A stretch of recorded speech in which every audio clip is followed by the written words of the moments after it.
ایک دور دراز جزیرے پر ایک قدیم خزانہ دفن تھا جو صدیوں سے کسی انسان کی نظر سے نہیں گزرا تھا۔ اس خزانے کا راز صرف چند افراد ہی جانتے تھے، اور وہ بھی اب اس دنیا میں نہیں تھے۔ مگر یہ راز ایک دن ایک بہادر نوجوان آدم کے ہاتھ لگا، جس نے اس خزانے کو تلاش کرنے کی ٹھانی۔ آدم ایک پرانے نقشے کو دیکھ کر سمندر کے کنارے پر کھڑا تھا، جہاں سمندر کی لہریں شور مچا رہی تھیں۔ اس کے ہاتھ میں ایک پرانا تمار تھا جس پر خزانے کا سراغ تھا۔ یہی وہ جگہ ہے، آدم نے اپنے دل میں کہا اور سمندر کی طرف قدم بڑھایا۔ آدم نے جزیرے کی طرف کشتی چلائی، اور راستے میں اسے بے شمار خطرات کا سامنا کرنا پڑا۔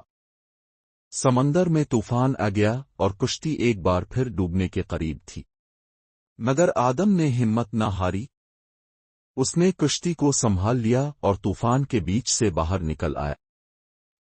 غار کے اندر ایک پرانا خزانہ پڑا تھا جس پر مٹی اور پتھروں کی تہ جمی ہوئی تھی۔ آدم نے ان پتھروں کو ہٹایا اور خزانے کو کھولا۔ خزانہ سچ مچ حیرت انگیز تھا، سونے کے سکوں اور قیمتی جواہرات سے بھرا ہوا تھا، مگر اس کے ساتھ ایک پراسرار کتاب بھی رکھی تھی۔ آدم نے خزانے کو دیکھا اور دل میں یہ سوچا کہ یہ خزانہ اسے صرف دولت نہیں بلکہ علم بھی دے گا۔ اس کتاب کا راز جاننے کے لیے اسے مزید محنت کرنی ہوگی، اور اس کا یہ سفر اب ایک نئی مہم کی طرف بڑھ رہا تھا۔ آخر میں آدم نے نہ صرف خزانہ دریافت کیا بلکہ اس کی تقدیر بھی بدل گئی۔ اس نے یہ فیصلہ کیا کہ وہ اس خزانے کی طاقت کو انسانیت کی بھلا کے لیے استعمال کرے گا۔